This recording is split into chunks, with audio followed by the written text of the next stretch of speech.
आज देश के अंदर सबसे ज्यादा राजनीतिक जो सरगर्मी है, राजनीतिक एक्टिविटीज है और राजनीतिक प्रक्रिया है और राजनीतिक मुद्दा है, वो जातिगत जनगणना है, कास्ट बेस्ड सेंसस है। दोस्तों, सबसे पहले तो मैं 2 मिनट के लिए आपको पृष्ठभूमि में इसके लिए जाना चाहूँगा। ये जो देश है, ये देश जाति और वर्ण व्यवस्था के ऊपर चलने वाला देश है। तो क्यों ना सारे समाज को, सारे देश को, सारे जितने भी जाति और वर्ण व्यवस्था से संबंधित लोग हैं, चाहे वो एससी हो, एसटी हो, ओबीसी माइनॉरिटी हैं, सबको क्यों ना सच्चाई का मालूम पड़े कि भाई वो लोग हैं कितने। दोस्तों, इतिहास में ये 10-10 साल में हर बार ये जातिगत जनगणना सेंसस जो है इस देश में होती आ रही है। 1881 से जिसकी शुरुआत अंग्रेजों के ज़माने से हुई। अंग्रेजों ने भी इस बात को माना कि वाकई उनको समझना चाहिए, देश को समझने के लिए, इस देश की जो व्यवस्था है उसको समझने के लिए जनगणना होना अति आवश्यक है। ये लगातार होती रही और 1931 में इसका विशाल रूप जो है पूरे संसार के सामने आया था, जब देश में मालूम पड़ा कि कितने अनुसूचित जाति, जनजाति, पिछड़ा वर्ग, अल्पसंख्यक वर्ग और स्वर्ण जाति के लोग इस देश में रहते हैं। लेकिन उसके बाद केवल 2011 में जो जातिगत जनगणना ये हुई थी, जिसमें लगभग 7,000 जो है टाउन्स में ये हुआ था और 6 लाख गाँवों में इसकी जनगणना हुई थी और लगभग इसमें 10 लाख जो है टीचर्स की व्यवस्था की गई थी। लेकिन उसको इन्होंने जो सरकार है डिस्क्लोज नहीं किया। चाहे सत्ता में कोई सी भी बैठी सरकार है, कभी भी कोई सी भी सरकार ये नहीं चाहती कि सच्चाई खुले, भेद खुले। क्यों? क्योंकि जो सही तरीके से जातिगत जनगणना होगी तो हमें मालूम पड़ जाएगा कि देश में कितने लोग जो हैं पक्के मकानों में रहते हैं, कितने लोग कच्चे मकानों में रहते हैं, कितने लोगों के पास रोजगार है, कितने लोग बेरोजगार हैं और क्या जो लिंग का अनुपात है, पुरुष कितने हैं, महिलाएं कितने हैं और किन जातियों के पास देश का पैसा निहित है, किन जातियों के पास देश का सारा सिस्टम उनके हाथ में है। वो जातियां का पर्दा ना हट जाए, इसीलिए सरकारें इनको टालती आ रही हैं। लेकिन अभी 2021 के अंदर जनगणना होनी थी, क्योंकि देश के अंदर कोविड काल था, तो ये अब 3 साल के लिए और मुलतवी होकर 2024 में ड्यू है और ये डिजिटल तौर पर होगी। लेकिन अब सवाल ये है कि 2024 में ही लोकसभा की चुनाव है। तो मैं तो इस मंच के माध्यम से न केवल प्रधानमंत्री जी से, भारतीय जनता पार्टी से और पूरे जो है सिस्टम से ये रिक्वेस्ट करना चाहूँगा कि माननीय प्रधानमंत्री जी को अभी से ये झंडा उठा लेना चाहिए कि जातिगत जनगणना अभी से एक सिस्टम है, उसके लिए एक कमीशन है, उसके लिए एक आयोग है, उसको ये एकदम से निर्देश दिए जाने चाहिए कि देश के अंदर जातिगत जनगणना तुरंत प्रभाव से शुरू होनी चाहिए।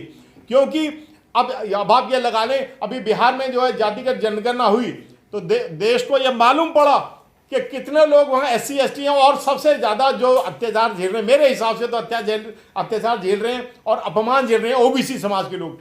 बिहार में मालूम पड़ गया कि 60% लोग जो हैं बिहार के OBC से।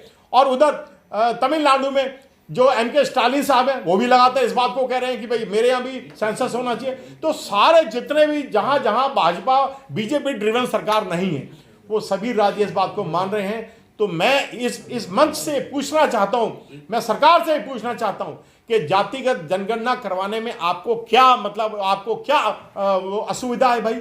आप क्यों ये सच्चाई को छुपाना चाहते हैं? आपके पास हर चीज का डेटा है, आपको ये मालूम है कितनी हमारे पास नदियां हैं, कितने पहाड़ हैं, कितने झरने हैं, कितने गधे हैं, कितने घोड़े हैं, कितने कुत्ते हैं, कितने बिल्ली हैं। आपके पास जब इन सब का डेटा है तो क्यों ना जातियों का डेटा जो है एक्सपोज किया जाए? जातिगत जनगणना इस देश के अंदर अति आवश्यक है। मैं इस मंच से कहना चाहूंगा, आज देश के अंदर आप नेशनल क्राइम ब्यूरो का आप रिकॉर्ड उठा के देख लें, आज इस देश के अंदर अनुसूचित जाति जनजाति के ऊपर जितना अत्याचार आज के समय में हो रहा है, पिछले कभी भी किसी भी दशकों में कभी भी ऐसा नहीं हुआ है। आज इतना ज्यादा रेप के केसेस बढ़े हैं, मर्डर्स के केसेस बढ़े हैं, लैंड ग्रैबिंग के केसेस बढ़े हैं और SC ST के ऊपर जितने दलित एट्रोसिटी के केस हैं, अभी आप पिछले 10 सालों की मैं बात करता हूं, 10 सालों में बहुत ज्यादा बढ़े।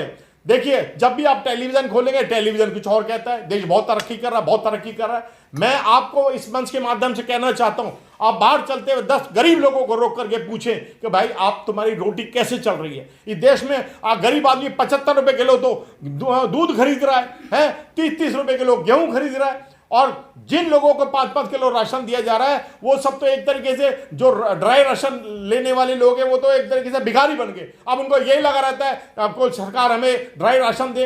अरे ड्राई राशन दे, ये आप ये देखिए अंतर्राष्ट्रीय जो स्तर पे जितने भी सर्वेज होते हैं उस सर्वेज के अंदर सर्वे जितने होते हैं उसके अंदर ये बार बार इस बात को बहुत हाईलाइट किया जाता है कि देश के अंदर बेरोजगारी बढ़ रही है। लेकिन हमारे जो मीडिया, जो प्राइम मीडिया जो हमें भारत सरकार के हैं और जितने भी हैं प्राइवेट सेक्टर के हैं, वो सब एक ही कहानी कहते हैं कि भारत बहुत तरक्की कर रहा है, भारत बहुत तरक्की कर रहा है।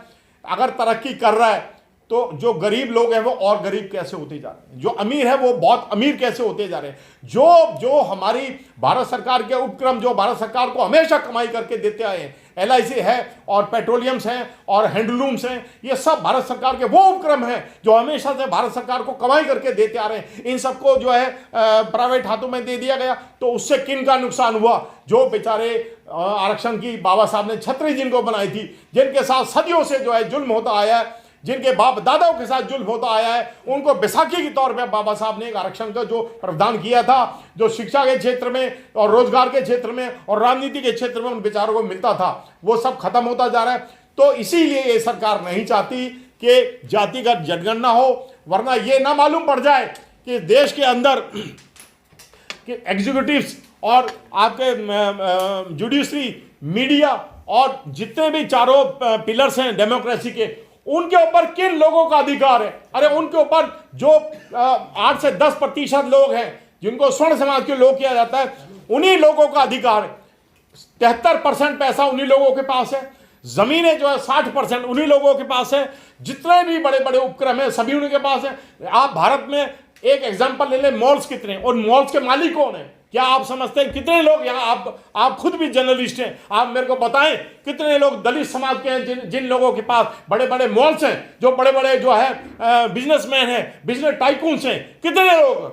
मैं दावे के साथ कह सकता हूं कि आप लोग नहीं बता सकते, क्योंकि 1% भी दलित जो है बड़ी बड़ी इंडस्ट्री के मालिक नहीं है। भाई उन लोगों के साथ हमेशा ऐसा छुआछूत और अत्याचार हुआ है कि आप उन लोगों का देखें तो उनका मनोबल टूटा हुआ है। आप 10 दलित लोगों को बैठा के उनके साथ भी आप प्रेस वार्ता कीजिए। मैं कह रहा हूं वो अगर वो थोड़ा सा खुलेंगे ना, रो रो के आपको सच्चाई बताएंगे। हमारे जो मीडिया है ये कभी सच्चाई बताती नहीं है, ये एक ही बस जहां भी देखो आप। अब देखिए जैसे धर्म और राजनीति ही पर्सनल किसी का विषय है।